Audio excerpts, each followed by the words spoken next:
ते लोक शिकायला भेटतात ना, त्याच्यामुळे धरावं लागतं.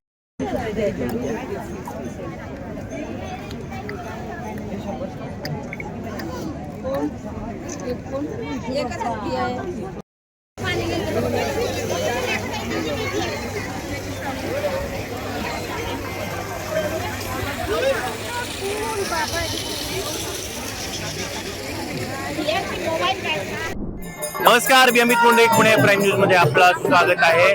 मंडळी, पुणे शहरामध्ये अगदी ग्रामीण पद्धतीच्या कशा यात्रा भरतात याचं मूर्तिमंत उदाहरण आपल्याला या भीमथडीच्या यात्रेमध्ये पाहायला मिळतंय. नेमकं या यात्रेमध्ये आता सध्या आपण आहोत आणि यामध्ये सध्या आता तुम्ही पाहू शकता की ग्रामीण भागातला जो गोंधळाचा जो प्रकार असतो तो सध्या आता आपल्याला पाहायला मिळतोय. आणि एकंदरीतच ग्रामीण भागातली जी जीवन पद्धती असते, ग्रामीण भागातल्या ज्या यात्रा असतात त्या पुणेकरांना कशा पाहायला मिळतील याचंच मूर्तिमंत उदाहरण या भीमथडीच्या यात्रेमध्ये आपल्याला पाहायला मिळते. गेल्या 18 वर्षापासून ही यात्रा भरवली जाते.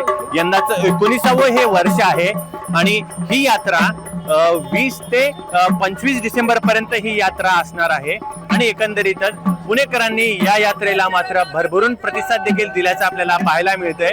लहानांपासून ते प्रौढांपर्यंत अगदी सर्वच लोक उत्साहाने या यात्रेमध्ये सहभागी झालेले आहेत.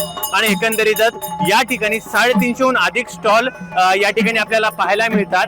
आणि एकंदरीतच 12 राज्यातील जे नागरिक आहेत या ठिकाणी सध्या आपले स्टॉल घेऊन आहेत. आणि मुख्य म्हणजे काल रविवार होता आणि रविवारचं एकंदरीतच 48,000 लोकांनी या भीमथडी ही जी यात्रा आहे यांना व्हिजिट केलेलं आहे. आणि अजूनही देखील 3 दिवस अजून उर्वरित आहेत. अजून पुणेकर याला किती प्रतिसाद देणार हे देखील तितकेच पाहणं महत्त्वाचं ठरणार आहे. कॅमेरा पर्सन सोबत अमित मुंडे, पुणे.